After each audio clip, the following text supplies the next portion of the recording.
Hello everybody. I welcome you all to this wonderful platform of foundation agri classes. Foundation agri classes की इस बेहतरीन platform पे आप सभी का स्वागत है। आज के लेक्चर में हम देखने वाले हैं fundamentals of seed technology. Fundamentals of seed technology जिसको 6th डीन कमेटी के सिलेबस के अकॉर्डिंग 6th सेमेस्टर में डाला गया है, उसका हम पूरा कंटेंट आज देखने वाले हैं। एक तरह से ये आपका क्रैश कोर्स हो जाएगा, एक लेक्चर में पूरा टॉपिक कंप्लीट। तो स्टार्ट करते हैं। सबसे पहले हम समझेंगे सीड क्या होता है, सीड बनता कैसे, फिर हम देखेंगे सीड टेक्नोलॉजी क्या होता है। तो सबसे पहले स्टार्ट करते हैं सीड के डिफिनीशन से। तो सीड क्या है? Seed is a fertilised mature ovule. Seed एक फर्टिलाइज्ड और मैच्योर ओव्यूल है जिसमें कि एम्ब्रियोनिक प्लांट होता है, स्टोर्ड फूड होता है और प्रोटेक्टिव कोट होता है।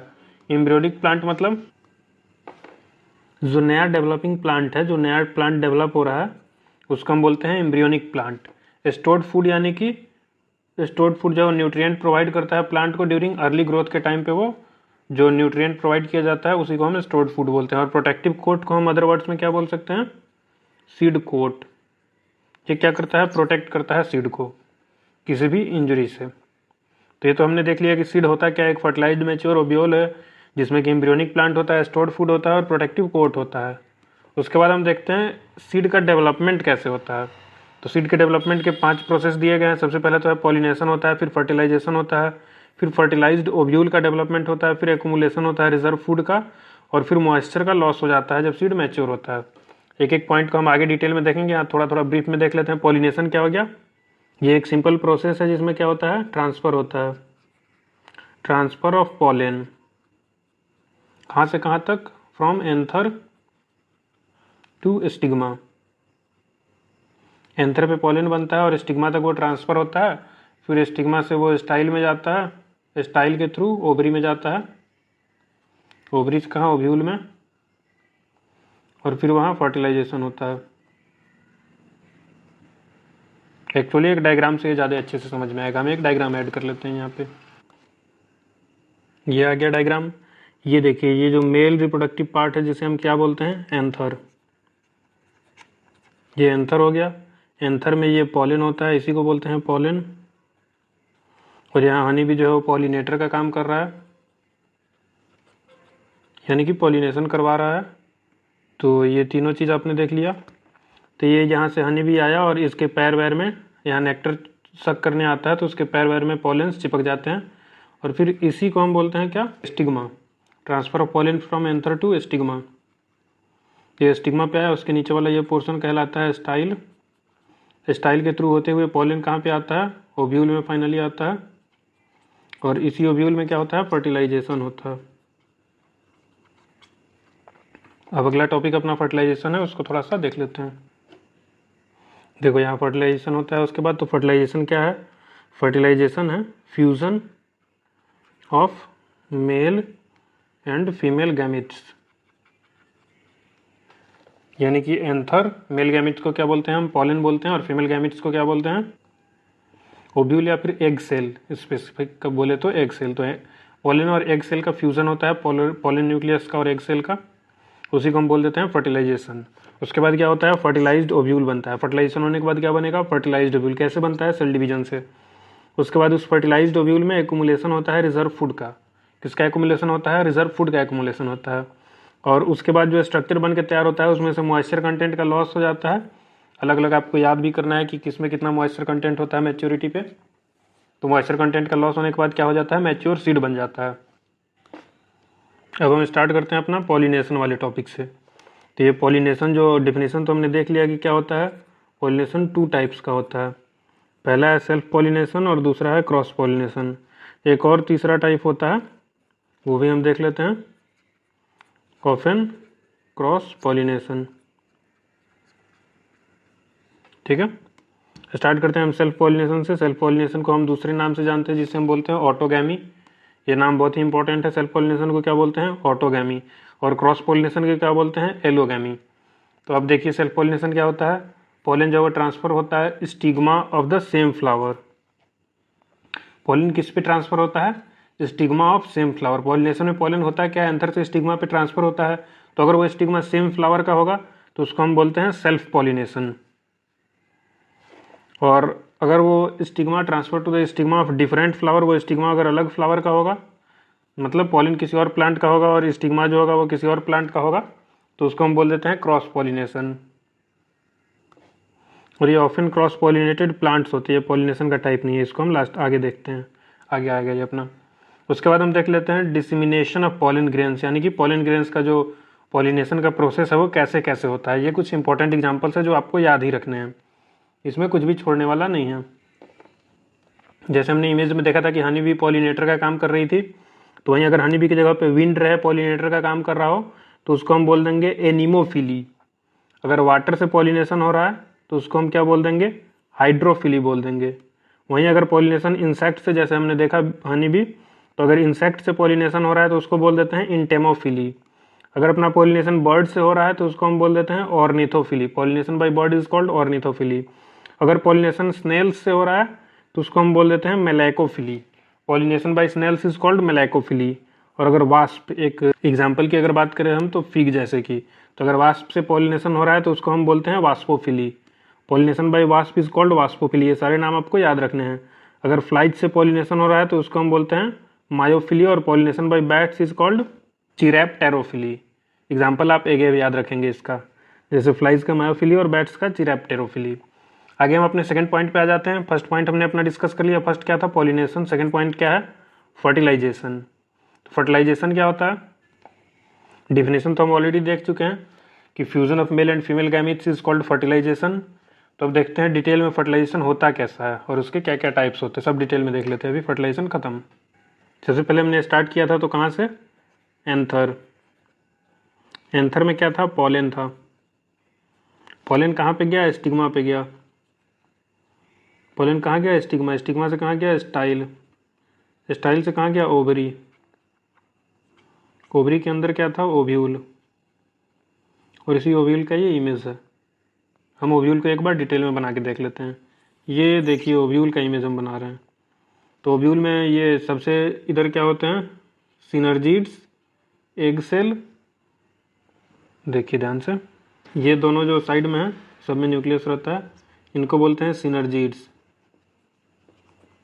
सिनर्जिड समझ गए आप कि हम डायग्राम किसका बना रहे हैं, ओव्यूल।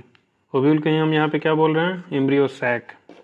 ओव्यूल को क्या बोल रहे हैं, एम्ब्रियो सैक। तो सबसे नीचे में क्या है, ये आपने देख लिया। और ये क्या होता है, यही इंपॉर्टेंट होता है, ये होता है एग सेल। एग सेल होता है और बीच में दो पोलर न्यूक्लियाई होता है। इन दोनों को हम क्या बोलते हैं, पोलर न्यूक्लियाई। और इधर आपके होते हैं एंटीपोडल्स। 3 सेल्स होती हैं इधर, तीनों में न्यूक्लियस होता है। इन तीनों को हम क्या बोल देते हैं, एंटीपोडल्स। यहाँ भी आप देख सकते हैं तीनों को एंटीपोडल्स बोल रहे हैं। और बीच वाले सेल को हम क्या बोलते हैं, central cell. Central cell, central cell कौन सा है एक बार देखिए ध्यान से, ये आपका सेंट्रल सेल हो गया। साइड के तीनों सेल्स को छोड़ दे, ऊपर नीचे दोनों में जो पोर्शन बचता है वो होता है सेंट्रल सेल। तो ये आपको क्लियर दिख रहा है। ये सब अब मिटा देते हैं हम लेवल, आपको समझ आ गया कहाँ पे क्या है। अब ये डायग्राम जो है वो ओव्यूल का है। ओव्यूल के बाहर क्या होता है, ओवरी होता है। थोड़ा सा इसको बड़ा कर लेते हैं। ओव्यूल के बाहर ओवरी होता है। अरे यार मिटाओ ये सब। ओव्यूल के बाहर है ओवरी। ये देखिए ये स्टाइल है। स्टिग्मा पे पॉलन ट्यूब्स आए, पॉलन आया वो नीचे स्टाइल में आया। उसके बाद ये पॉलन ट्यूब, ये क्या है, पॉलन ट्यूब है। पॉलन ट्यूब से वो एग सेल से फ्यूज़ करते हैं। अब आगे आपका पूरा लिखा हुआ है। अगर आपको थोड़ा भी कन्फ्यूज़न होगा पॉलिनेशन के इन स्टेप्स में तो हम एक एनिमेटेड वीडियो डाल देंगे, कमेंट में बता दीजिएगा। स्टार्ट करें। एम्ब्रियो सैक में क्या होता है, 7 सेल्ड होता है, 8 न्यूक्लिएटेड होता है। कौन कौन सा 7 सेल था, सबसे पहला तो सेंट्रल सेल था। सेंट्रल सेल एक सेल हो गया। उसके अलावा 3 ऊपर में थे सिनर्जिड्स, नहीं ऊपर में क्या था, एंटीपोडल्स। और 2 सिनर्जिड्स और एक था एग सेल। तो कितना हो गया, 3 2 5 6 7, 7 सेल हो गया। और 8 न्यूक्लियस कैसे, बीच में जो सेंट्रल सेल था, बीच में जो सेंट्रल सेल था उसमें कितने न्यूक्लियस थे, सेल तो एक ही था लेकिन उसमें न्यूक्लियस कितने थे, तो 2 थे। तो इस वजह से न्यूक्लियस 8 हो गया। एग्जाम इमेज में भी हमने देखा था। आगे बढ़ते हैं हम। Micropylar end.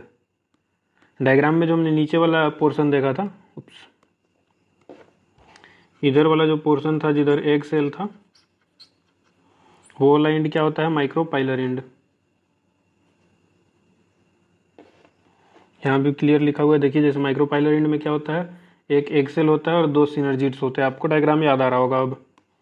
उसके अलावा अपना क्या, चलाजल एंड। चलाजल एंड कहाँ होता है? जहाँ 3 एंटीपोडल सेल्स होते हैं, ऊपर में जो हमने बनाया था तो वो होता है चलाजल एंड। और सेंट्रल सेल बिल्कुल याद है आपको, उसमें 2 पोलर न्यूक्लियाई था। तो ये आपने समझ लिया।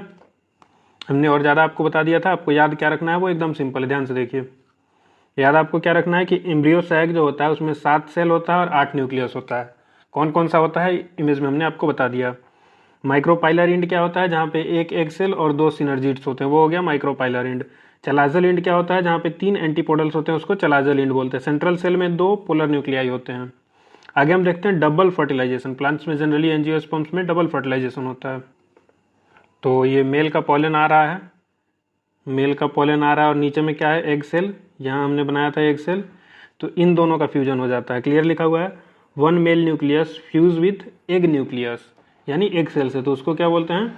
डिप्लॉयड जाइगोट बनता है। वो दोनों के फ्यूजन से एक हो गया एग न्यूक्लियस, ये एन है, और दूसरा क्या है? मेल न्यूक्लियस, ये भी एन है। तो यहाँ से डिप्लॉयड जाइगोट बनेगा। ये कैसा हो जाएगा? 2n हो जाएगा। ठीक। उसके अलावा सेकेंड अपना क्या पॉइंट है कि second mail nucleus, mail nucleus 2 होते हैं। जो पॉलन निकलता है उसमें एक वेजिटेटिव सेल होता है, एक जेनरेटिव सेल होता है। जेनरेटिव सेल डिवाइड होकर 2 पोलर न्यूक्लियाई में बदल जाते हैं। तो वो कभी डिटेल लेक्चर देखेंगे तो हम देखेंगे, अभी शॉर्ट में हम समझते हैं, ये क्रैश कोर्स का लेक्चर है। तो आप देखिए यहाँ पे सेकेंड मेल न्यूक्लियस जो होता है वो फ्यूज होता है 2 पोलर न्यूक्लियाई से। किससे फ्यूज हो रहा है? 2 पोलर न्यूक्लियाई। तो मेल न्यूक्लियस यानी कि n हो गया, 2 पोलर न्यूक्लियाई, तो n + n। ये ट्रिप्लॉइड बनता है, ट्रिप्लॉइड प्राइमरी एंडोस्पर्म। तो इसका प्लॉइडी लेवल क्या बन जाएगा? ट्रिप्लॉइड क्यों बोल रहे हैं? क्योंकि एक n है और एक n + n है, तो 3 हो जा रहा है ना। तो इसका क्या हो जाएगा? प्लॉइडी लेवल 3n हो जाएगा। तो यहाँ हमने फर्टिलाइजेशन समझ लिया। अगला सीड डेवलपमेंट में क्या स्टेप था? सबसे पहले पॉलिनेशन था अपना, डन हो गया। उसके बाद फर्टिलाइजेशन, और फर्टिलाइजेशन के बाद ये हमने देख लिया ये क्या क्या बना है। 2 चीज़ें बनी हैं, देखो ध्यान से। डिप्लॉइड जाइगोट बना है और ट्रिप्लॉइड प्राइमरी एंडोस्पर्म न्यूक्लियस बोल, जिसे हम शॉर्ट में पेन भी बोल देते हैं, प्राइमरी एंडोस्पर्म न्यूक्लियस। इसका प्लॉइडी लेवल आपको याद रखना है, बहुत इंपॉर्टेंट है, 3n होता है। तो यहाँ तक हमने देख लिया। उसके बाद क्या होता है? फर्टिलाइज्ड ओव्यूल बनता है सेल डिवीजन से। वहीं जो स्ट्रक्चर्स बने उसमें सेल डिवीजन होगा। और उसके बाद ये पेन जो है रिजर्व फूड मटेरियल, ये कहाँ होता है? प्राइमरी एंडोस्पर्म न्यूक्लियस, जिसका प्लॉइडी 3n था, उसमें ये फूड मटेरियल्स स्टोर होते हैं। उसके बाद मॉइस्चर कंटेंट का लॉस होता है जब सीड मैच्योर होता है, तब इनिशियली उसमें ज़्यादा मॉइस्चर होता है, मैच्योरेशन के टाइम पे उसमें मॉइस्चर का लॉस हो जाता है। यहाँ तक अपना क्लियर हो गया। अब सीड स्ट्रक्चर देखते हैं। किसी भी सीड में 3 बेसिक पार्ट्स होते हैं। कोई भी सीड आप देखेंगे तो उसमें 3 बेसिक पार्ट होगा।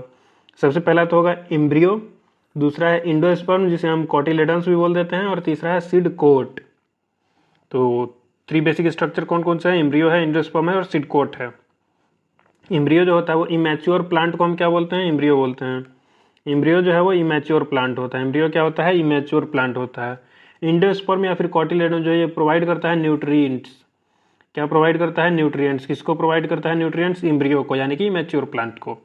और सीड कोट क्या है? ये हमने ऊपर भी देखा था, आउटर कवरिंग होता है।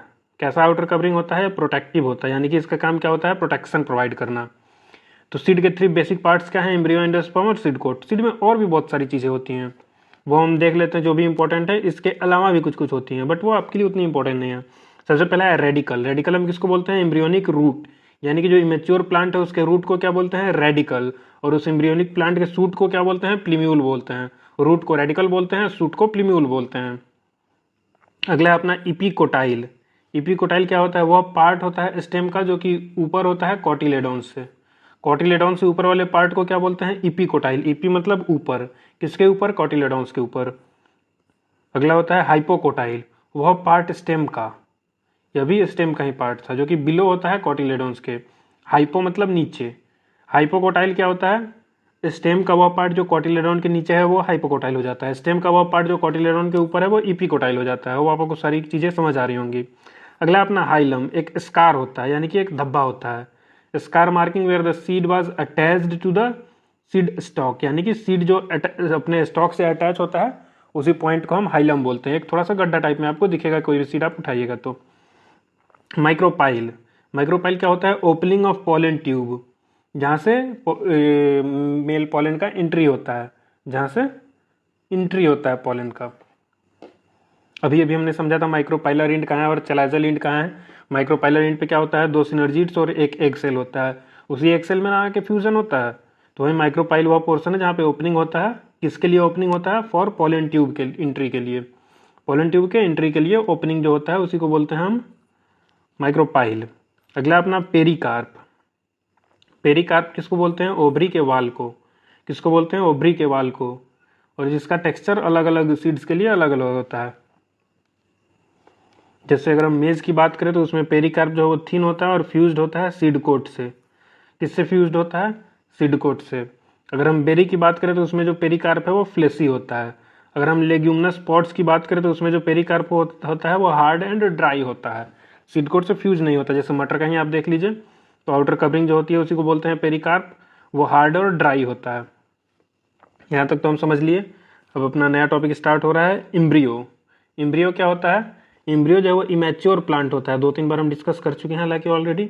इम्ब्रियो क्या है? इमेच्योर प्लांट है। कौन सा इमेच्योर प्लांट? जिससे नया प्लांट डेवलप होता है, जब उसको प्रॉपर कंडीशन यानी कि प्रॉपर टेम्परेचर उसको मिले, मॉइस्चर उसको मिले, न्यूट्रिएंट्स मिले, तो नया प्लांट उससे डेवलप होगा। अब इसके बेसिस पे अब ये जो इम्ब्रियो है उसमें कॉटिलेडॉन, नंबर ऑफ कॉटिलेडॉन के बेसिस पे, number of LEDONS, number of cotyledons के बेसिस पे 2 तरह के इम्ब्रियो होते हैं। कितने तरह के? 2 तरह के। पहला है मोनोकॉट, जिसमें एक कॉटिलेडॉन होता है। एग्जांपल हो गया वीट, कॉर्न, राइस। आगे हम देखते हैं डाइकॉट, इसमें 2 कॉटिलेडॉन्स होते हैं। कितने कॉटिलेडॉन्स होते हैं? 2। जैसे पी बीन या फिर कोई भी अगर अदर लेग्यूम्स, टोमेटो। टोमेटो एक इंपॉर्टेंट एग्जांपल है। क्या है? डाइकॉट है, आप याद रखिएगा। तो हमने देख लिया एम्ब्रियो क्या होता है। अब हम देखेंगे इंडोस्पर्म क्या होता है। इंडोस्पर्म जो है ये क्या होता है? रिजर्व फूड मटेरियल होता है। क्या होता है? Reserve food material. इंडोस्पर्म क्या है? Reserve food material. आपके लिए इंपॉर्टेंट क्या है कि 2 तरह के होते हैं प्लांट्स जो हैं वो एल्बुमिनस सीड्स होती हैं कुछ, और कुछ एक्स एल्बुमिनस सीड होती है। एल्बुमिनस सीड यानी कि एल्बुमिनस सीड का ही दूसरा नाम है इंडोस्पर्मिक सीड। एल्बुमिनस सीड का दूसरा नाम है इंडोस्पर्मिक सीड। और इंडोस्पर्मिक सीड का क्या होता है मतलब कि उसमें इंडोस्पर्म परसिस्ट करता है सीड मैच्योरेशन के टाइम पे, यानी कि जब सीड मैच्योर हो जाता है तब भी उसमें इंडोस्पर्म होता है। इंडोस्पर्म होता है का क्या मतलब हुआ कि रिजर्व फूड मटेरियल होता है उसमें, ताकि जब नया प्लांट ग्रो करे तो उसको कुछ दिन तक वहाँ से न्यूट्रिएंट्स मिल सके। एग्जाम्पल क्या क्या हो गया? सीरियल। सीरियल्स में क्या? मेज, बार्ली, व्हीट। मैक्सिमम सीरियल्स जो होते हैं वो इंडोस्पर्मिक होते हैं। अगला है अपना x albuminous seed. X albuminous यानी कि जिसमें इंडोस्पर्म नहीं होता है, तो उसका दूसरा नाम हो गया नॉन इंडोस्पर्मिक सीड। इंडोस्पर्म जो है फुल्ली कंज्यूम हो जाता है ड्यूरिंग डेवलपमेंट, यानी कि जब सीड का डेवलपमेंट हो रहा होता है तभी इंडोस्पर्म में जो भी न्यूट्रिएंट प्रेजेंट होते हैं वो पूरी तरह से कंज्यूम हो जाते हैं। तो जब मैच्योर सीड हमें मिलता है तो उसमें कोई इंडोस्पर्म नहीं होता है। ऐसा किसके साथ होता है? लेग्यूम्स के साथ। लेग्यूम्स का एग्जाम्पल क्या हो गया? पी हो गया, बीन्स हो गया। अब हम आउटर कवरिंग, 3 बेसिक पार्ट्स था ना जब हमने कहानी स्टार्ट करी सीड की। सबसे पहले एम्ब्रियोनिक प्लांट और स्टोर्ड फूड और प्रोटेक्टिव कोट। तो हमने एम्ब्रियो क्या होता है वो समझ लिया, स्टोर्ड फूड कैसा होता है, इंडोस्पर्म वही स्टोर्ड फूड हो गया। और अगला अपना लास्ट क्या है? Seed coat. यहाँ पे अपना ये थोड़ा सा देख लेंगे तो सीड का कहानी खत्म हो जाएगा। तो देखते हैं जल्दी से इसको। सीड कोट क्या है? Outer covering of the seed. क्या है? Outer covering of the seed. Seed coat जो है वो 2 लेयर से मिलकर बना होता है। 2 लेयर्स को क्या बोलते हैं? टेस्टा और टेगमेन। 2 लेयर कौन सी हैं? टेस्टा और टेगमेन। टेस्टा क्या है?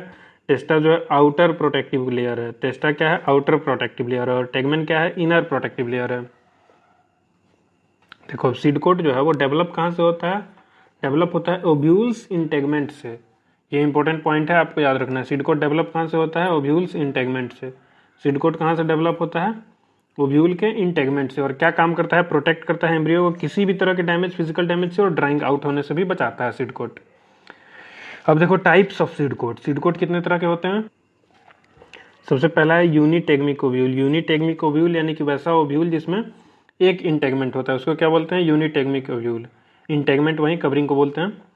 दूसरा होता है बाईटेगमिक ओव्यूल, यानी कि वैसा ओव्यूल जिसमें 2 इंटेगमेंट्स होते हैं। और सीड कोट जो है वो एक से भी डिराइव हो सकता है या फिर दोनों से भी डिराइव हो सकता है, बट 2 इंटेगमेंट है उसमें, तो बाईटेगमिक ओव्यूल उसको बोलेंगे।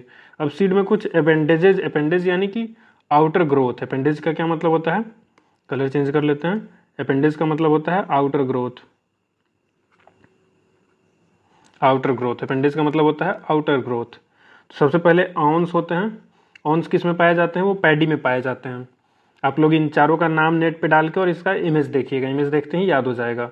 ऑन्स क्या होते हैं? पैडी में पाए जाते हैं। उसके बाद अपना कैरंकल। कैरंकल कहाँ पाया जाता है? कैस्टर सीड में पाया जाता है। हेयर्स कहाँ पाए जाते हैं? कॉटन के सीड में जो पाए जाते हैं आउटग्रोथ, उन्हें हम हेयर्स बोलते हैं। और मोरिंगा के सीड्स में जो आउटग्रोथ पाए जाते हैं उनको हम विंग्स बोलते हैं। मोरिंगा के सीड में जो आउटग्रोथ पाया जाता है उसको विंग्स बोलते हैं। यहाँ तक तो हमने सीड का पूरा स्ट्रक्चर और कैसे बनता है वो डिटेल में समझ लिया। बिल्कुल आपके सारे कॉन्सेप्ट्स क्लियर हो गए होंगे। अब हम देखते हैं सीड का फंक्शन क्या होता है, यानी कि सीड बना ही क्यों। जो इतना डिटेल में हम सीड पहले पढ़े कि सीड है क्या, उसमें क्या क्या होता है, फिर हमने देखा सीड बनता कैसे है, तो क्यों, आखिर जरूरत है क्यों है सीड बनाने का, सीड का काम क्या है। तो सीड जो है वो प्रोवाइड करता है नॉरिशमेंट। किसको नॉरिशमेंट प्रोवाइड करता है? एम्ब्रियो को। सीड किसको नॉरिशमेंट प्रोवाइड करता है? एम्ब्रियो को नॉरिशमेंट प्रोवाइड करता है। सीड्स जो है इनेबल करते हैं डिस्पर्सल टू न्यू लोकेशन, यानी कि सीड बनता है और फिर उस छोटे से सीड को ले जाके हम नए लोकेशन पे प्लांट कर देते हैं, तो वहाँ एक पूरा का पूरा प्लांट बन जाता है। यानी कि सीड जो है प्लांट के डिस्पर्सल में हेल्प करता है।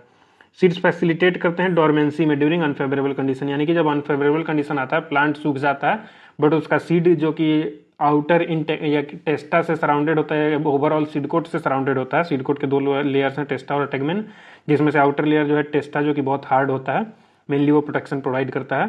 तो इस वजह से सीड क्या है, डोरमेंसी पीरियड में जाते हैं और अनफेवरेबल कंडीशंस को कोप अप कर पाते हैं, उससे सर्वाइव कर पाते हैं अनफेवरेबल कंडीशन में भी। तो ये 3 काम है। आप अपने से सोच के भी और बहुत सारे फंक्शंस लिख सकते हैं सीड के, उसको कोई बड़ी बात नहीं है वो। अब हम देखते हैं क्लासिफिकेशन ऑफ सीड। ये एक अच्छा टॉपिक है। सबसे पहले हम देख रहे हैं यूज के बेसिस पे कि हम उस सीड का क्या यूज कर रहे हैं, उसके बेसिस पे हम क्लासिफिकेशन करते हैं। जैसे कि सीरियल्स हो गया, यानी कि इसको हम खाते हैं, वीट, मेज, राइस, etc। ऑयल सीड्स, जिसका हम प्रोडक्शन कर रहे हैं ऑयल्स के लिए, जिनके हम ऑयल को कंज्यूम करते हैं, तो उसका एग्जांपल हो गया ग्राउंडनट, सनफ्लावर।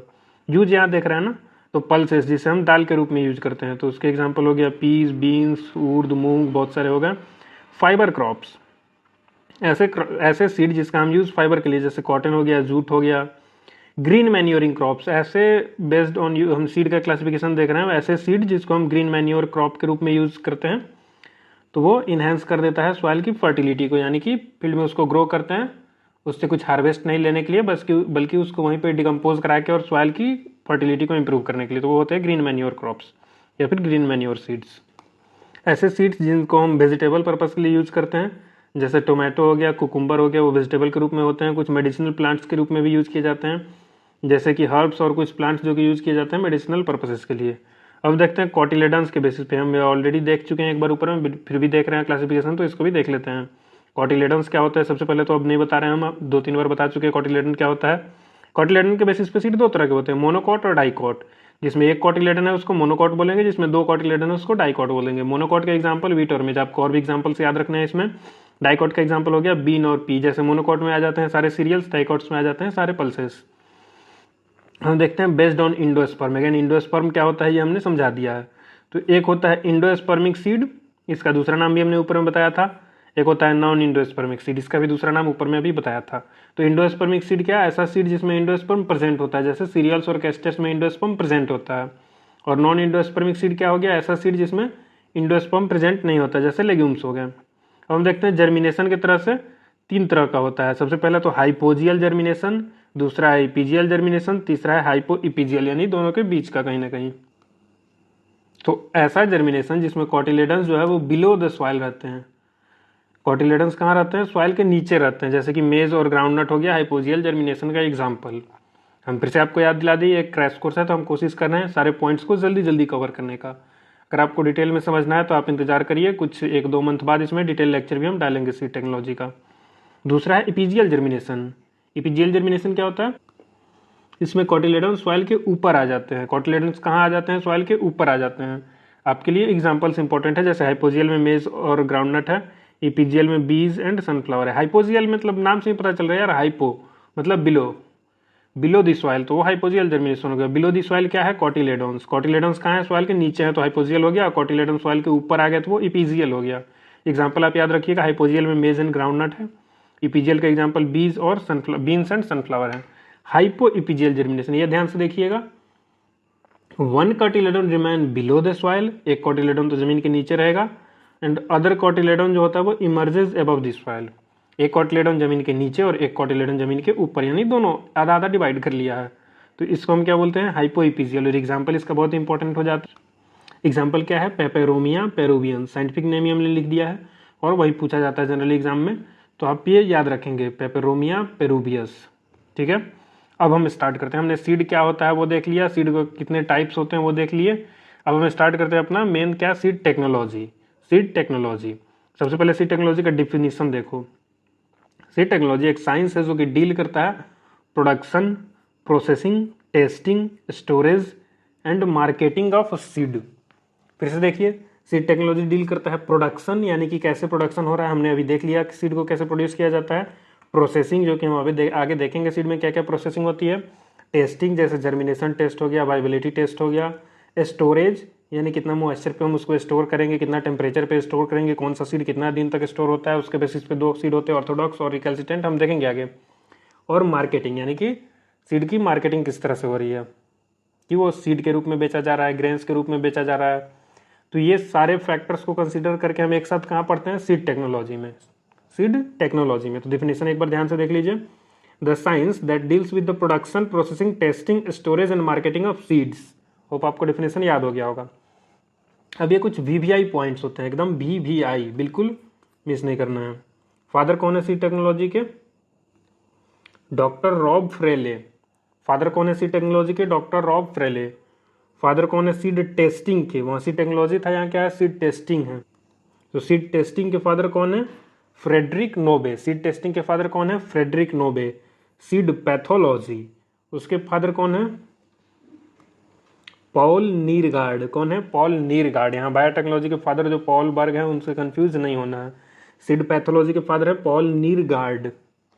होप आपको कोई कंफ्यूजन नहीं होगा इन तीनों पॉइंट्स में। आगे हम देखते हैं सीड टेक्नोलॉजी के गोल्स, यानी कि ऑब्जेक्टिव्स क्या है मेनली सीड टेक्नोलॉजी के। हम ये सीड टेक्नोलॉजी पढ़ ही क्यों रहे हैं, ताकि हम सीड का रैपिड मल्टीप्लिकेशन कर सकें। कौन से सीड का, हाई क्वालिटी सीड का। हम हाई क्वालिटी सीड का रैपिड मल्टीप्लिकेशन करेंगे तो फार्मर्स को हाई क्वालिटी सीड प्रोवाइड करा पाएंगे। दूसरा क्या है कि फार्मर्स को टाइमली सप्लाई मिल सके सीड का, इसलिए भी हम सीड टेक्नोलॉजी पे फोकस कर रहे हैं।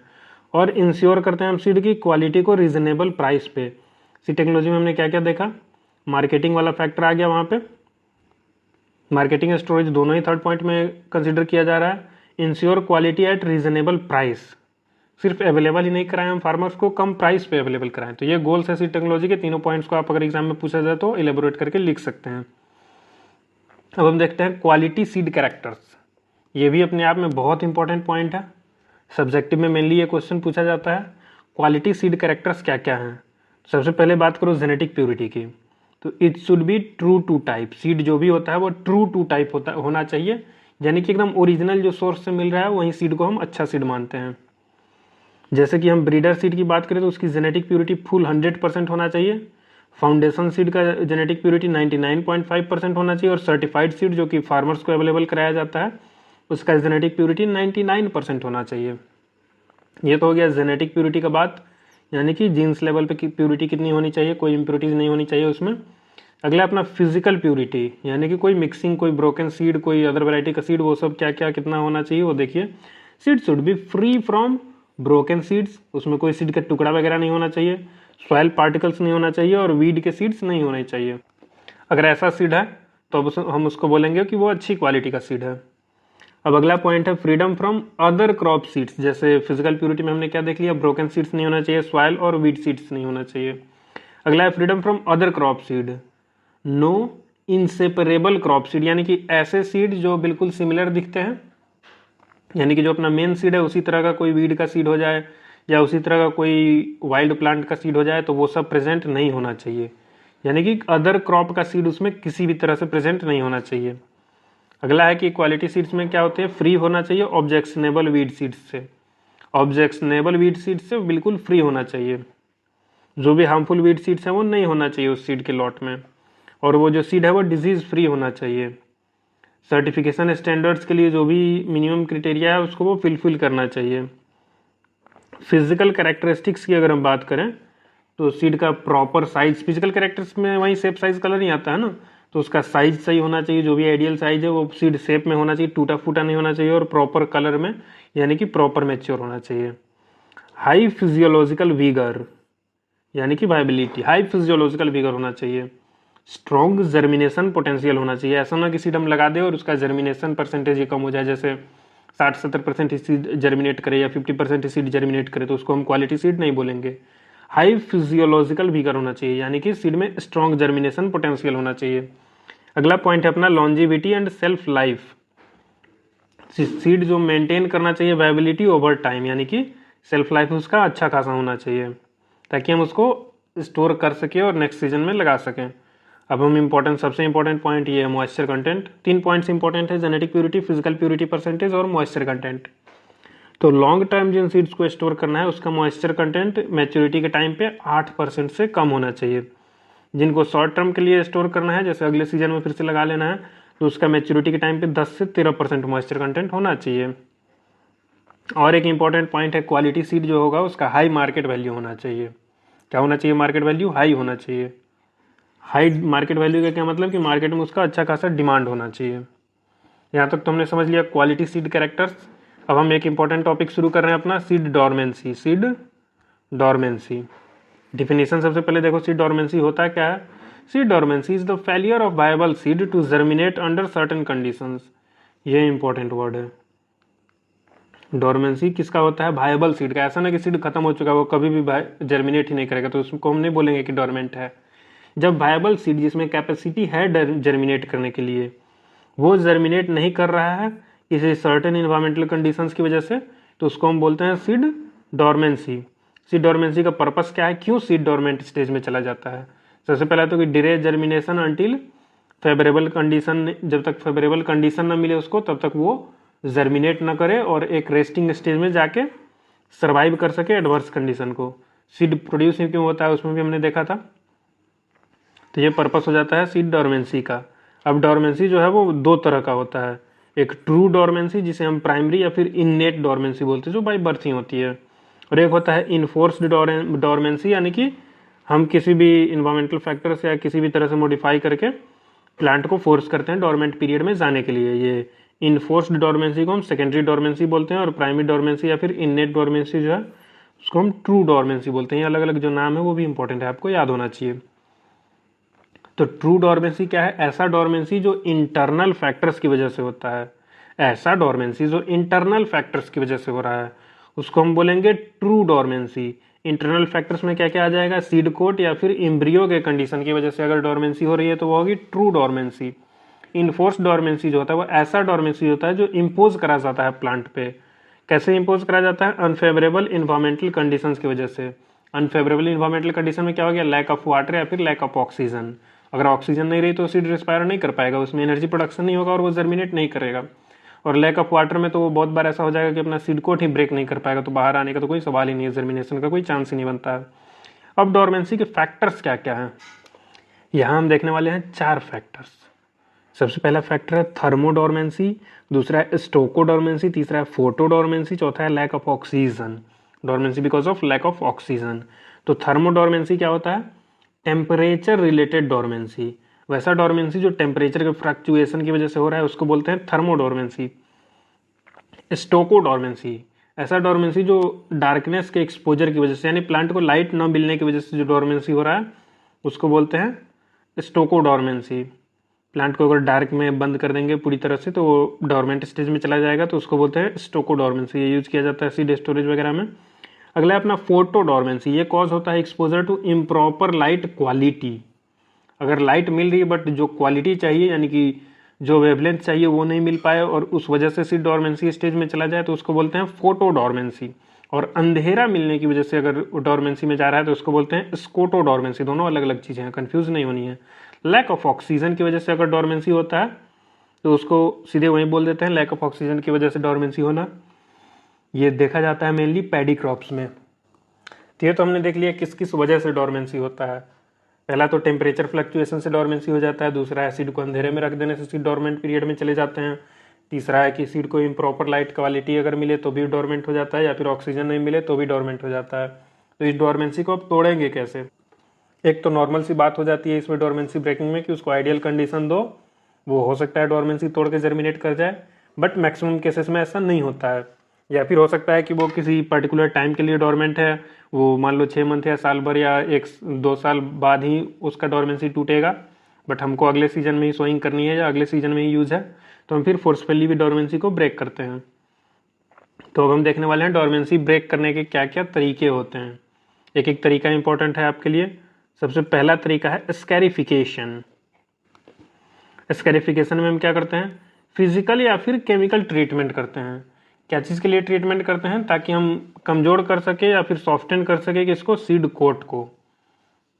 फिजिकल या फिर केमिकल ट्रीटमेंट हम देते हैं सीड को, ताकि उसके सीड कोट को हम सॉफ्ट कर सकें, ताकि प्लांट के जर्मिनेशन में आसानी हो, या फिर उसके सीड कोट को हम कमजोर कर सके जाकि उसको अच्छे से तोड़ के प्लांट बाहर आ सके। तो स्कैरिफिकेशन का एक टाइप क्या हो जाता है, एसिड स्कैरिफिकेशन, यानी कि हम एसिड को यूज करके करते हैं स्कैरिफिकेशन, यानी कि हम एसिड का यूज करते हैं सीड कोट को सॉफ्ट या फिर कमजोर करने के लिए। एसिड में भी हम कॉन्सनट्रेटेड H2SO4 यानी कि सल्फ्यूरिक एसिड का यूज करते हैं। कॉन्सनट्रेटेड सल्फ्यूरिक एसिड में 2 से 3 मिनट के लिए हम सीड को सोख करके रखते हैं और फिर उसको बाहर निकाल देते हैं, तो उसे हम क्या बोलते हैं, एसिड स्कैरिफिकेशन।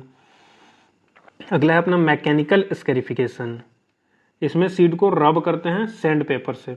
सीड को पकड़ेंगे और उसको सैंड पेपर से रब करेंगे ताकि उसका आउटर कवरिंग जो है वो कमजोर हो जाए या फिर सॉफ्ट हो जाए, ताकि सीड को जर्मिनेशन होने में आसानी हो।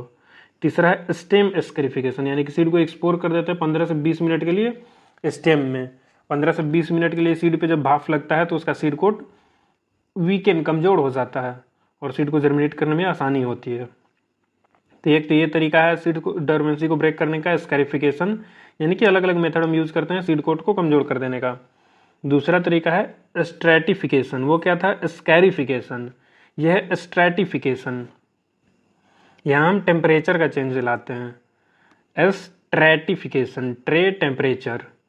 कोल्ड स्ट्रैटिफिकेशन, उसमें हम क्या करते हैं, स्टोर करते हैं सीड को लो टेम्परेचर पे। लो टेम्परेचर कितना, 0 से 5 डिग्री सेल्सियस, और सीड की ज़रूरत के अकॉर्डिंग कुछ दिन या कुछ महीनों तक उसको स्टोर करते हैं तो वो जर्मिनेट कर जाता है, यानी कि सीड को जर्मिनेशन के लिए हम उसको लो टेम्परेचर देते हैं।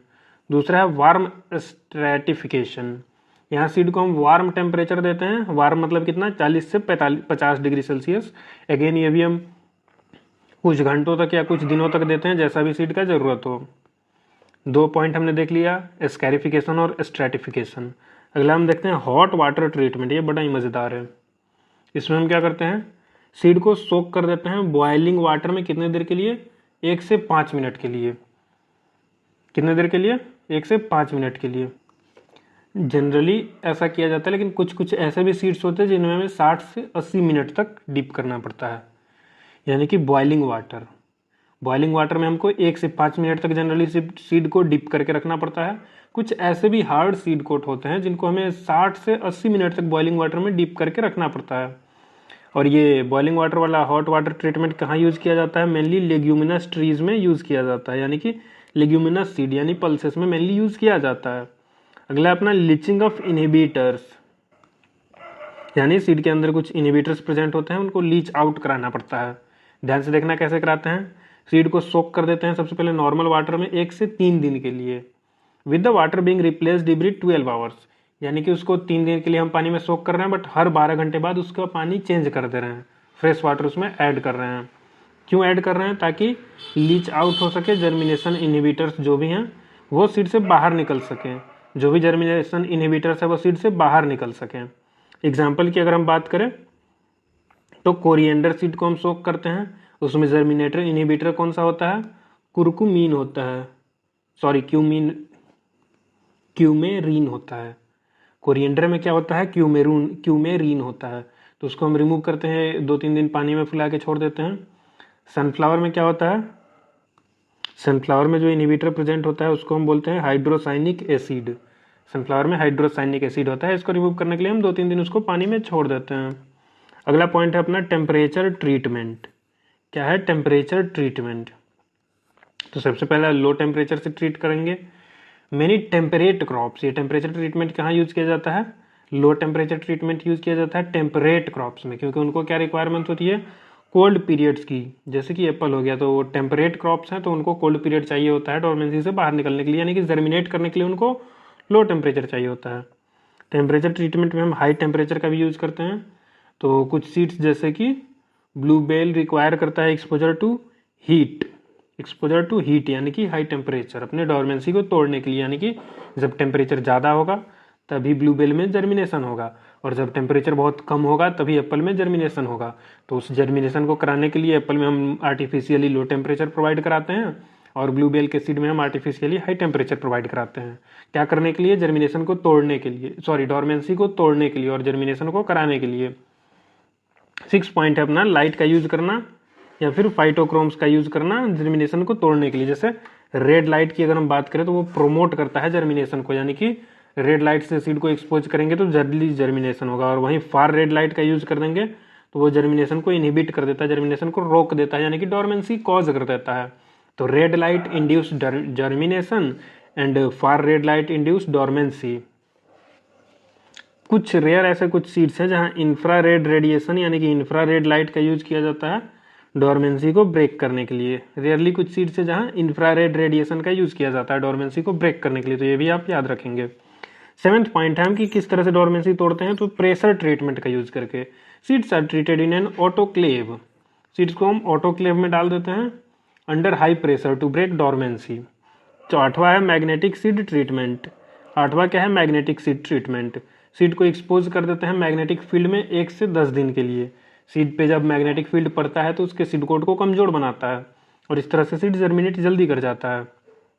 9वां है seed treatment with growth regulators या फिर कुछ केमिकल से, जैसे GA3 जिब्रेलिक एसिड 1, 2, 3, 4, 20 बहुत सारे होते हैं। मेनली जिब्रेलिक एसिड 3 को हम यूज करते हैं डोरमेंसी को तोड़ने के लिए। यह स्टिमुलेट कर देता है जर्मिनेशन कौन कौन से क्रॉप्स में? ओट में, बार्ली में, टोमेटो में GA3 यूज किया जाता है। साइटोकाइनिन को भी हम बहुत बार यूज करते हैं जर्मिनेशन को मतलब जर्मिनेट कराने के लिए। साइटोकाइनिन भी यूज किया जाता है जर्मिनेशन कराने के लिए या फिर डोरमेंसी तोड़ने के लिए। थायोयूरिया ये लेट्यूस सीड में यूज किया जाता है जर्मिनेशन कराने के लिए। इथरल जो यूज किया जाता है ग्राउंडनट में और कॉटन में, क्या कराने के लिए? डोरमेंसी को तोड़ने के लिए और जल्दी जर्मिनेशन कराने के लिए।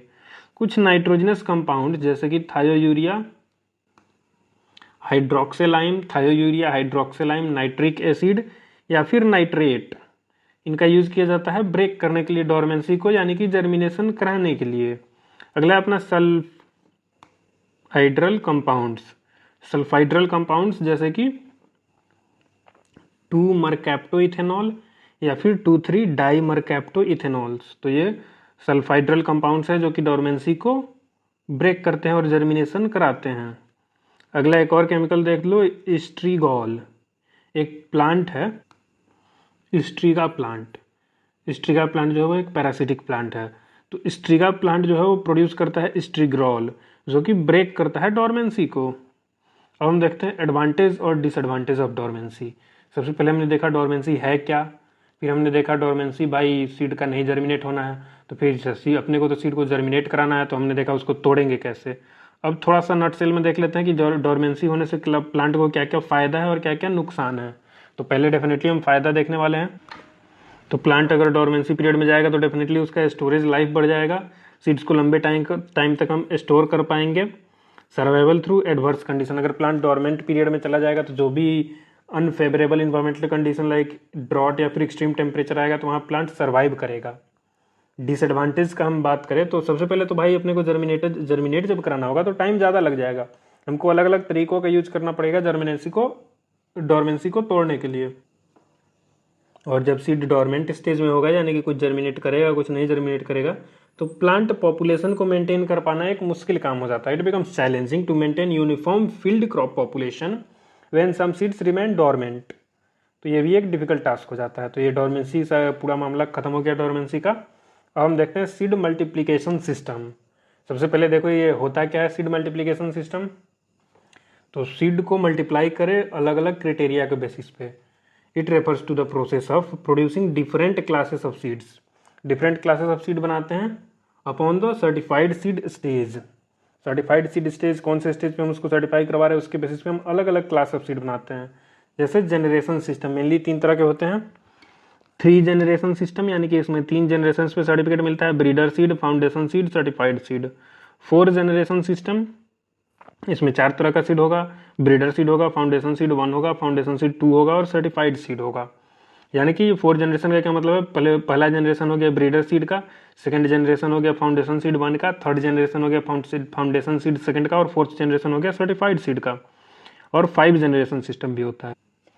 तो 5 जनरेशन सिस्टम में क्या क्या है, वही ब्रीडर सीड होगा, फाउंडेशन सीड 1 होगा, फाउंडेशन सीड 2 होगा, फिर अपना सर्टिफाइड सीड 1 होगा और सर्टिफाइड सीड 2 होगा। तो हो गया अपना जनरेशन सिस्टम, बिल्कुल दिया है, इंपॉर्टेंट टॉपिक है यार, ध्यान रखना। 3 तरह का होता है, 3 जनरेशन, 4 जनरेशन, 5 जनरेशन। बेसिकली वही है ब्रीडर, फाउंडेशन और सर्टिफाइड। 3 जनरेशन में हो गया ब्रीडर, फाउंडेशन, सर्टिफाइड। अगर 4 जनरेशन किया तो फाउंडेशन को 2 पार्ट में कर दिया, फिर 5 जनरेशन किया तो फाउंडेशन भी 2 पार्ट में, सर्टिफाइड भी 2 पार्ट में, बस एकदम सिंपल है। अब अपना VVI टॉपिक, ये मतलब जान है सीड टेक्नोलॉजी का, क्लासेस ऑफ सीड। यहाँ से बहुत क्वेश्चन आता है। सबसे पहला है न्यूक्लियस सीड। न्यूक्लियस सीड जो है, इसमें सबसे इंपॉर्टेंट बात है कि ये इनिशियल सीड होता है, किसी भी इम्प्रूव्ड वैरायटी का इनिशियल सीड होता है। और इसको प्रोड्यूस कौन करता है, वो हमेशा न्यूक्लियस सीड जो है वो ओरिजिनल प्लांट ब्रीडर ही बनाएगा, कोई और बना ही नहीं सकता न्यूक्लियस सीड को। और न्यूक्लियस सीड की चूंकि ये इनिशियल सीड है तो इसकी जेनेटिक प्योरिटी भी 100% होगी और फिजिकल प्योरिटी भी 100% होगी। और चूंकि ये अपने आप में 100% प्योर है तो इसको किसी भी सर्टिफिकेशन या किसी भी तरह के टैग की रिक्वायरमेंट नहीं है, किसी भी लेवल का ज़रूरत इसको नहीं होता है। और इसका यूज सिर्फ ब्रीडर सीड को बनाने में किया जाता है, यानी रिसर्च पर्पस के लिए ही इसको फार्मर्स तक नहीं देते हैं। तो न्यूक्लियस सीड का यूज़ करेंगे हम, क्या बनेगा उससे, ब्रीडर सीड। तो अब देखो ब्रीडर सीड क्या होता है, सबसे पहले तो ये न्यूक्लियस सीड का प्रोजेनी होता है। और ये ब्रीडर सीड जो है वो प्रोड्यूस किया जाता है स्ट्रिक्ट सुपरविजन ऑफ ओरिजिनल या फिर स्पॉन्सरिंग प्लांट ब्रीडर।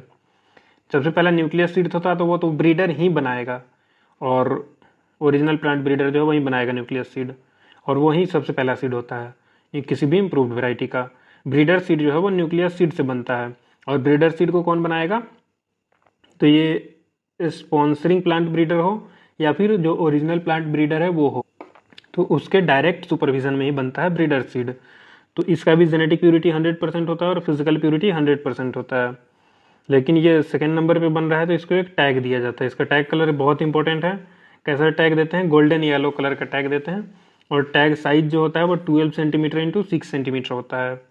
और फिर ब्रीडर सीड को यूज़ करते हैं हम फाउंडेशन सीड बनाने के लिए, ब्रीडर सीड यूज़ करते हैं फाउंडेशन सीड बनाने के लिए। तो फाउंडेशन सीड का सबसे पहला पॉइंट तो यही हो गया कि ये ब्रीडर सीड का प्रोजेनी है, प्रोजेनी ऑफ ब्रीडर सीड। ये VVI पॉइंट है कि फाउंडेशन सीड को हम और क्या बोलते हैं, मदर सीड बोलते हैं। यहाँ एक टैग याद रखना है आपको, गलती से भी मत भूल। उसी तरह से यहाँ फाउंडेशन सीड का क्या नाम होता है, मदर सीड बोलते हैं इसको। फाउंडेशन सीड जो है वो नेशनल सीड कॉरपोरेशन के द्वारा बनाया जाता है। यहाँ भी रिसर्च साइंटिस्ट के सुपरविजन में ही काम होता है। फाउंडेशन सीड का जेनेटिक प्योरिटी क्या होता है, 99.5% और फिजिकल प्योरिटी होता है 98%। तो 98% फिजिकल प्योरिटी है, यानी कि कोई फिजिकल एड मिक्सचर होता है उसमें 2% का, तो जो इम्प्योरिटी मिक्स होता है उसको हम क्या बोलते हैं, इनर्ट मैटर बोलते हैं। इम्प्योरिटीज़ को क्या बोलते हैं, इनर्ट मैटर बोलते हैं। सर्टिफिकेशन रिक्वायर्ड होता है और इसका सर्टिफिकेशन देता कौन है, स्टेट सीड सर्टिफिकेशन एजेंसी। कौन सर्टिफिकेशन देता है फाउंडेशन सीड का, स्टेट सीड सर्टिफिकेशन एजेंसी। उससे पहले जो बना है ब्रीडर सीड उसमें टैग तो मिलता है बट सर्टिफिकेशन जरूरी नहीं होता है। फाउंडेशन सीड का सर्टिफिकेशन भी होता है और टैग भी होता है। सर्टिफिकेशन देता है स्टेट सीड सर्टिफिकेशन एजेंसी और इसका टैग जो होता है वो वाइट कलर का होता है। अगर आपको याद करने में कन्फ्यूजन हो तो आप लेबल कलर छोड़ भी सकते हैं, बट लेबल का कलर क्या होता है, ओपेल ग्रीन होता है। और टैग का साइज़ क्या होता है, 15 इंटू 7.5 सेंटीमीटर। और इसका यूज़ किया जाता है सर्टिफाइड सीड को बनाने के लिए। फाउंडेशन सीड से सर्टिफाइड सीड बनता है। सर्टिफाइड सीड का पहला पॉइंट तो ये हो जाएगा फाउंडेशन सीड का प्रोजेनी है। पहला पॉइंट क्या हो जाएगा, फाउंडेशन सीड का प्रोजेनी है। और ये सर्टिफाइड सीड जो है ये फार्मर्स के फील्ड पे बनाया जाता है, प्रोग्रेसिव फार्मर्स। जनरली ये सर्टिफाइड सीड फार्मर को डिस्ट्रीब्यूट किया जाता है। और स्टेट सीड सर्टिफिकेशन एजेंसी या फिर नेशनल सीड सर्टिफिकेशन एजेंसी के द्वारा इसको सुपरवाइज किया जाता है। टाइम टाइम पे वहाँ के ऑफिशियल्स विजिट करके देखते हैं कि सब कुछ प्रॉपर मिल रहा है कि नहीं सीड को। तो सर्टिफाइड सीड का जेनेटिक प्योरिटी होता है 99%, यानी कि फाउंडेशन सीड से थोड़ा सा कम। और जेनेटिक प्योरिटी सर्टिफाइड फाउंडेशन दोनों ही का 98% है। यहाँ भी सर्टिफिकेशन रिक्वायर्ड होता है मिंट फॉर जनरल डिस्ट्रीब्यूशन। ये पॉइंट इंपॉर्टेंट है। जनरल डिस्ट्रीब्यूशन के लिए कौन यूज़ होता है, सर्टिफाइड सीड यूज़ होता है। इसमें जो टैग होता है इसका कलर क्या होता है, एजल ब्लू होता है। टैग कलर क्या होता है, एजल ब्लू होता है। लेबल कलर कैसा होता है, ओपेल ग्रीन होता है। फाउंडेशन सीड का लेबल कलर भी कैसा था, ओपेल ग्रीन था। तो कन्फ्यूजन बिल्कुल नहीं होना चाहिए। और इसका भी टैग साइज है 15x7.5 सेंटीमीटर। फाउंडेशन सीड का भी था 15x7.5 सेंटीमीटर। तो आप कॉमन पॉइंट्स को याद रखेंगे अच्छे से। अगला है अपना रजिस्टर्ड सीड। रजिस्टर्ड सीड जो है यह भी फाउंडेशन सीड का ही प्रोजेनी होता है। रजिस्टर्ड सीड किसका प्रोजेनी होता है, फाउंडेशन सीड का। रजिस्टर्ड सीड जो है वो produce and maintain to preserve genetic identity and purity according to standards. यानी कि जेनेटिक आइडेंटिटी एंड प्योरिटी को प्रिजर्व करने के लिए हम रजिस्टर्ड सीड को बनाते हैं। फाउंडेशन सीड से सर्टिफाइड सीड भी बनता है और रजिस्टर्ड सीड भी बनता है। अंतर क्या है कि रजिस्टर्ड सीड को हम जेनेटिक आइडेंटिफिकेशन एंड प्योरिटी को मेंटेन करके रखने के लिए बनाते हैं और सर्टिफाइड सीड को हम जनरल डिस्ट्रीब्यूशन यानी कि किसानों को देने के लिए बनाते हैं। और जहाँ रजिस्टर्ड सीड बनता है तो फिर रजिस्टर्ड सीड से सर्टिफाइड सीड बनाया जाता है। इंडिया में ये नहीं किया जाता, इंडिया में रजिस्टर्ड नहीं बनाया जाता है, सीधा फाउंडेशन से सर्टिफाइड बनाया जाता है। जहाँ भी रजिस्टर्ड सीड बनाया जाएगा तो वहाँ पहले फाउंडेशन से रजिस्टर्ड सीड बनेगा, फिर रजिस्टर्ड से सर्टिफाइड। आगे हम देखें टैग कलर, तो इसका कैसा टैग कलर होता है रजिस्टर्ड सीड का, पर्पल होता है। लास्ट अपना क्या है, ट्रूथफुली लेबल्ड सीड। ये ट्रूथफुली लेबल्ड सीड जो है वैसे सीड जो प्राइवेट कंपनीज बनाती हैं। इसमें सिर्फ फिजिकल प्योरिटी और जर्मिनेशन का टेस्ट किया जाता है, जेनेटिक प्योरिटी का टेस्ट नहीं किया जाता है। जेनेटिक प्योरिटी क्या है कितना है वो पता नहीं चल पाएगा आपको। और यहाँ ये प्राइवेट कंपनी जो बना रही है वो सर्टिफिकेशन लेना चाहे तो ले, नहीं लेना चाहे तो नहीं ले। सर्टिफिकेशन वॉलेंट्री है यानी कि कंपनी के मर्जी पे है, लेकिन लेबल यानी कि टैग लगाना कंपलसरी होता है। लेबलिंग कंपलसरी है, सर्टिफिकेशन वॉलेंट्री है। तो लेबलिंग में जो टैग लगाते हैं वो कैसा टैग लगाते हैं, ओपेल ग्रीन कलर का। और टैग का साइज क्या होता है 15x10 सेंटीमीटर। ये ओपेल ग्रीन यहाँ भी है, लेबल कलर सर्टिफाइड सीड का भी ओपेल ग्रीन है और फाउंडेशन सीड का भी ओपेल ग्रीन है, लेकिन साइज अलग है, देख लीजिएगा। यहाँ 15x10 है, वहाँ 15x7.5 सेंटीमीटर था। अब हम देखते हैं क्वालिटी सीड कैरेक्टर्स को।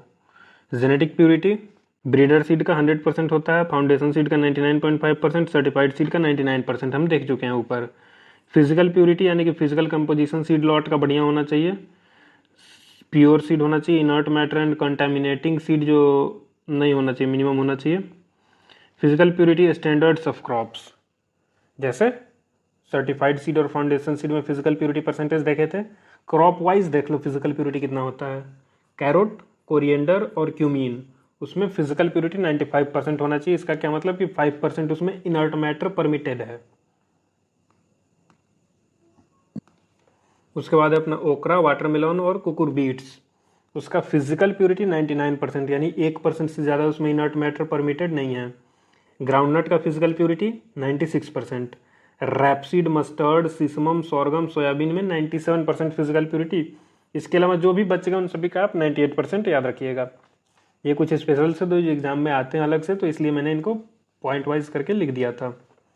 Freedom from other crop seed, जो भी क्वालिटी सीड हम बनाते हैं उसमें अदर क्रॉप के कोई भी सीड नहीं होना चाहिए। अदर क्रॉप सीड हम शॉर्ट में OCS भी लिख देते हैं। जैसे बार्ली जो हो गया उसमें वीट, ओट और ग्राम नहीं होना चाहिए, वैसे ही वीट जो हो गया उसमें बार्ली, ओट या ग्राम मतलब कोई भी और नहीं होना चाहिए, सिंपल ये मतलब है।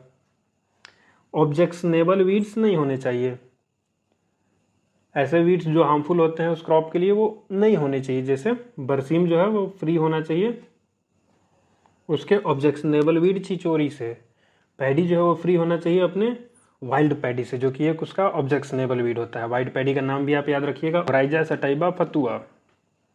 अगला क्या है, फ्रीडम फ्रॉम डेजिग्नेटेड डिजीजेज, जो स्पेसिफिक डिजीज होती हैं उनसे वो फ्री होने चाहिए। जो भी क्वालिटी सीड्स हैं वो डेजिग्नेटेड डिजीजेज से फ्री होना चाहिए। जैसे कि वीट की बात करें तो वो लूज स्मट जो कि स्टिलैगो ट्रिटिसाई से कॉज होता है उससे फ्री होना चाहिए।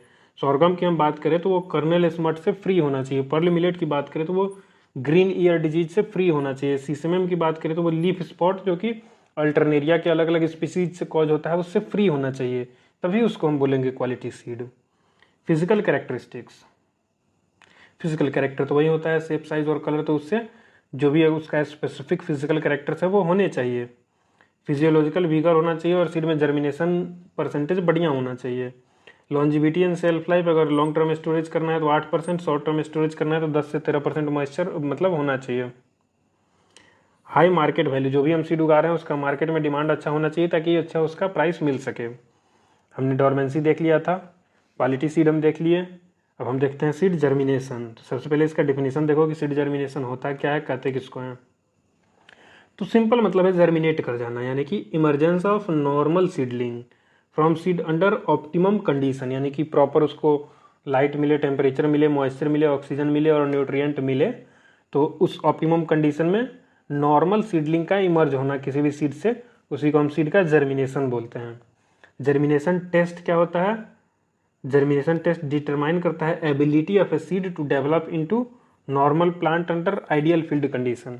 जर्मिनेशन टेस्ट से हम सीड की एबिलिटी, कैपेसिटी को पता करते हैं कि जब उसको आइडियल कंडीशन मिलेगा तो वो कितना जर्मिनेट हो सकता है, और इसको एक्सप्रेस करते हैं परसेंटेज ऑफ जर्मिनेटेड सीड, यानी कि परसेंटेज के फॉर्म में हम सीड जर्मिनेशन को एक्सप्रेस करते हैं। की पॉइंट्स अबाउट जर्मिनेशन। जर्मिनेशन का सबसे पहला स्टेप होता है इम्बाइबिशन। फर्स्ट स्टेप क्या होता है? इम्बाइबिशन। ये फर्स्ट स्टेज है जर्मिनेशन का, जहाँ की सीड जो एब्जॉर्ब करता है वाटर को, फूल जाता है और सीड कोट सॉफ्ट हो जाता है, जो कि अलाउ करता है emergence and growth of seed from seedling, seed into seedling, यानी कि सीड कोट पानी को एब्जॉर्ब करता है और सॉफ्ट हो जाता है, और फिर सीड कोट टूट जाता है और सीडलिंग्स बाहर आती हैं। अगला इंपॉर्टेंट पॉइंट है कॉर्डिनल टेम्परेचर। कॉर्डिनल टेम्परेचर क्या होता है? वह रेंज ऑफ टेम्परेचर जिसमें कि सीड जर्मिनेट कर सकता है, यानी कि कितने से कितने टेम्परेचर तक सीड में जर्मिनेशन हो सकता है, उसको हम बोलते हैं कॉर्डिनल टेम्परेचर। इंपॉर्टेंट पॉइंट है, बिल्कुल नहीं भूलना है। उसके बाद है बेस टेम्परेचर। वह लोएस्ट टेम्परेचर जिसके नीचे जर्मिनेशन नहीं होगा, below which germination not occur, उसको हम बोलते हैं बेस टेम्परेचर, यानी कि बेस टेम्परेचर से ऊपर कहीं टेम्परेचर होता है कॉर्डिनल टेम्परेचर। अगला इंपॉर्टेंट पॉइंट है सीलिंग टेम्परेचर। वो क्या होता है? Highest temperature above which germination not occur, यानी कि बेस टेम्परेचर और सीलिंग टेम्परेचर, उसके बीच का जो टेम्परेचर होगा उसको हम बोलते हैं कॉर्डिनल टेम्परेचर। अब हम देखते हैं कंपोनेंट्स बेस्ड ऑन जर्मिनेशन। तो सबसे पहला हो गया अपना नॉर्मल सीडलिंग। नॉर्मल सीडलिंग क्या होता है? वह सीड जो डेवलप करता है हेल्दी प्लांट में बिना किसी समस्या के, तो उसको बोलते हैं नॉर्मल सीडलिंग। एबनॉर्मल सीडलिंग क्या होता है? वह सीड्स जो प्रोड्यूस करते हैं डिफॉर्म्ड या फिर डैमेज्ड सीडलिंग्स, वह सीड्स जो कि डिफॉर्म्ड या डैमेज सीडलिंग्स प्रोड्यूस करते हैं और नॉर्मल प्लांट नहीं प्रोड्यूस करते हैं, तो उनको बोल देंगे एबनॉर्मल सीड्स। नॉर्मल क्या है कि नॉर्मल प्लांट प्रोड्यूस कर रहा है, जो नॉर्मल प्लांट नहीं प्रोड्यूस कर रहा है वो एबनॉर्मल सीड हो गया। फिर एक होता है हार्ड सीड। ऐसा सीड जो हार्ड रह जाता है और पानी को एब्जॉर्ब नहीं करता है। टेस्ट जो भी हम सीड के जर्मिनेशन का टेस्ट करेंगे तो उसमें वो पानी को एब्जॉर्ब नहीं करता है, तो पानी को एब्जॉर्ब नहीं करेगा तो उसका सीड कोट हार्ड ही रह जाएगा और जर्मिनेशन वो नहीं कर पाएगा, तो उसको हम क्या बोलते हैं? Hard seeds. तो ऐसे सीड्स कहाँ पाए जाते हैं? जनरली लेगुमिनेसी और मालवेसी फैमिली में हमको ऐसे हार्ड सीड्स देखने मिलते हैं। फ्रेश अनजर्मिनेटेड सीड्स, ऐसे सीड्स जो जर्मिनेशन टेस्ट में जर्मिनेट तो नहीं करते हैं बट वो वायबल होते हैं, तो उसको बोलते हैं फ्रेश अनजर्मिनेटेड सीड, यानी कि वो जर्मिनेट करेगा बट टेस्ट में जर्मिनेट नहीं किया है। जो भी हमारा टेस्ट का पीरियड होता है, कोई स्पेसिफिक टाइम होता है, तो उस टाइम में वो जर्मिनेट नहीं किया बट वो जर्मिनेट करेगा, तो उसको बोलते हैं फ्रेश अनजर्मिनेटेड सीड। फिर अपना लास्ट में क्या होता है? डेड सीड, जो कि फेल कर गया जर्मिनेशन का और वो नो लॉन्गर वायबल है, यानी कभी जर्मिनेट नहीं करेगा, तो उसको डेड सीड बोल देते हैं। आगे हम देखते हैं एक टॉपिक अपना minimum germination standards for major crops. हमने वो फिजिकल प्योरिटी का देख लिया था कितना परसेंटेज होता है, वैसे ही जर्मिनेशन टेस्ट के लिए भी जर्मिनेशन परसेंटेज आपको याद रखना है, यह कई बार पूछा जाता है एग्जाम में। 8 ही पॉइंट दिए गए हैं, ये कोई बड़ी चीज़ नहीं है, याद कर लेना। तो हम देखते हैं सबसे पहले मेज का जर्मिनेशन परसेंटेज कितना होता है? 90। अगर उससे कम है तो उसको सर्टिफिकेशन नहीं मिलेगा। वैसे ही वीट, बार्ले, ओट, रैपसीड, मस्टर्ड, चिकपी, इसमें 85% होता है जर्मिनेशन परसेंटेज। आगे हम देखें पैडी, सेफ्लावर, नीगर, ल्यूसीर्न, जूट, बरसीम, लिंसीड, सिसमम, सीसेम, इन सभी का जर्मिनेशन परसेंटेज कितना होता है? 80%। अगर 80% से कम है जर्मिनेशन तो उसको फिर बढ़िया सीड नहीं माना जाएगा।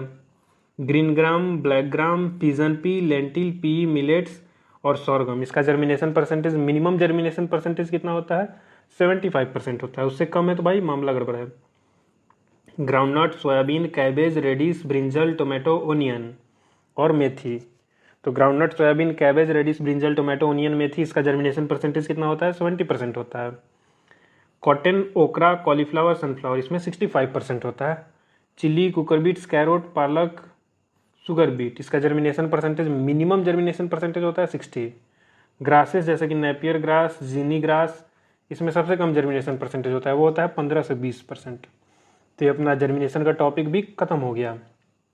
अगला टॉपिक है फोटोब्लास्टिज्म।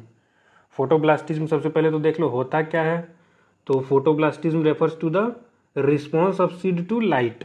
फोटो नाम से ही पता चल रहा है, आइदर इम्प्रूविंग और सप्रेसिंग जर्मिनेशन। फोटोब्लास्टिज्म का सिंपल सा मतलब है कि सीड का क्या रिस्पॉन्स है, मतलब अगर सीड कोई भी रिस्पॉन्स दिखा रहा है लाइट से, या तो लाइट की वजह से उसका जर्मिनेशन बढ़ जाए या लाइट की वजह से उसका जर्मिनेशन घट जाए, तो इसी प्रोसेस को हम बोलते हैं फोटोब्लास्टिज्म। अगर हम टाइप्स की बात करें तो दो तरह का हो जाएगा, या तो बढ़ने वाला या घटने वाला। तो बढ़ने वाला जो होगा वो पॉजिटिव फोटोब्लास्टिज्म होता है, seed that germinate better in the light, जैसे टोबैको हो गया, लेट्यूस हो गया। या फिर घटने वाला निगेटिव फोटोब्लास्टिक सीड, तो ऐसा सीड जिसमें जर्मिनेशन बेटर होता है डार्कनेस में, यानी कि जर्मिनेशन खराब हो जाता है। वैसा सीड जिसका जर्मिनेशन बेटर हो जाए लाइट में तो वो पॉजिटिव फोटोब्लास्टिक सीड। वैसा सीड जिसका जर्मिनेशन खराब हो जाए लाइट में तो वो निगेटिव फोटोब्लास्टिक सीड। उसका एग्जांपल हो गया ओनियन, निगेला, लिली। बढ़िया है जी। इसके बाद अपना सीड मल्टीप्लिकेशन रेशियो क्या है, SMR इसे हम शॉर्ट में बोलते हैं। ये क्या है, सीड मल्टीप्लिकेशन रेशियो। अगर हम इसके डेफिनेशन की बात करें तो number of seeds produced from a single seed when it is sown and harvested, यानी कि एक सीड की हम सोइंग करेंगे, फिर वो प्लांट बनेगा। क्या बनेगा, प्लांट बनेगा, उसमें फिर नए सीड्स आएंगे, फिर उस प्लांट की हम हार्वेस्टिंग करेंगे। हार्वेस्टिंग करने पे जितना सीड मिलेगा वही हो जाता है अपना सीड मल्टीप्लिकेशन रेशियो, यानी एक सीड मल्टीप्लाई हो गया कितना सीड बन गया, उसी को हम बोलते हैं सीड मल्टीप्लिकेशन रेशियो। तो ये सिंपल सा डिफिनेशन है सीड मल्टीप्लिकेशन रेशियो का। और उसके बाद आप ये कुछ याद रख लीजिए इंपॉर्टेंट एग्जांपल्स, जैसे पोटैटो है तो उसमें एक सीड से 4 सीड बनते हैं और इसका सीड मल्टीप्लिकेशन रेशियो लोएस्ट होता है। और यहाँ सीड का सिंपल मतलब कंफ्यूज नहीं हो जाना है, वो ट्रू पोटैटो सीड की बात नहीं करी जा रही है, जब यहाँ आइस की ही बात करी जा रही है, पोटैटो आइस की ही। तो पोटैटो का सीड मल्टीप्लिकेशन रेशियो 1:4 है। चिकपी का क्या है, 1:8 है। सोयाबीन का 1:10 या फिर 1:12, यानी एक सीड से 10 से 12 नए सीड्स बन जाते हैं। ग्राउंडनट का 1:16, वीट का 1:20, black gram, green gram, cowpea का 1:40 होता है, कॉटन में 1:50 होता है, पैडी में 1:60 to 1:80 होता है। गलत नहीं लिखा हुआ है, वीट और कॉटन का इतना वेरिएशन देख के कंफ्यूज नहीं हो जाना है। बाजरा का 1:20 होता है, सीड मल्टीप्लिकेशन रेशियो बहुत हाई होता है। अगला है सीड रिप्लेसमेंट रेट, ये ध्यान से देखना है। सीड रिप्लेसमेंट रेट क्या होता है, percentage of area sown using certified या फिर quality seed rather than saved seed. Percentage किसका, एरिया, परसेंटेज एरिया जो कि न्यू सीड से शो किया जा रहा है, न्यू सीड से। न्यू सीड क्या हो सकता है, सर्टिफाइड सीड होगा, क्वालिटी सीड होगा। न्यू सीड से जो शो किया जा रहा है, और ओल्ड सीड क्या हो गया, प्रीवियस ईयर सीड, जो किसान बचा के रख लेता है सीड। तो कितना परसेंटेज एरिया जो है वो शो किया जा रहा है नए सीड से, उसी को हम बोल देते हैं सीड रिप्लेसमेंट रेशियो, यानी कि सीड को कितने परसेंट पुराने सीड को रिप्लेस करना पड़ रहा है नए सीड से, उसी को हम बोलते हैं सीड रिप्लेसमेंट रेट। तो ये भी आपने डिफिनीशन समझ लिया, तो इंपॉर्टेंट एग्जांपल से याद रख लीजिए, मामला फिनिश हो जाएगा। जैसे पैडी में आपको 42% नए सीड्स लगाने चाहिए, तभी आपको एक क्या बोलते हैं अच्छा हार्वेस्ट मिलेगा। वीट में आपको 39% न्यू सीड्स लगाने चाहिए, बंगाल ग्राम में 16% न्यू सीड्स लगाने चाहिए, ग्राउंडनट में मिनिमम 41.06% नए सीड्स लगाने चाहिए, ब्लैक ग्राम में 42%, ग्रीन ग्राम में 42.03%, पीजन में 38.97 यानी कि 39%, मस्टर्ड में बिल्कुल आपको 100% नया सीड लगाना होता है, मेज में भी 100% नया सीड लगाना होता है, पर्ल मिलेट और केस्टर में 100% नए सीड्स लगाने होते हैं। अगला अपना इंपॉर्टेंट टॉपिक क्या आता है, आइसोलेशन डिस्टेंस। आइसोलेशन डिस्टेंस को भी ध्यान से समझिएगा। मिनिमम सेपरेशन रिक्वायर्ड बिटवीन 2 और more varieties of the same species. Minimum separation कितना चाहिए, 2 या 2 से ज़्यादा वेराइटीज जो कि सेम स्पीसीज की हैं उनको, ताकि उसमें मेंटेन किया जा सके seed purity during seed production. Seed की प्योरिटी को मेंटेन करके रखने के लिए, ताकि उसमें क्रॉस पॉलिनेशन या फिर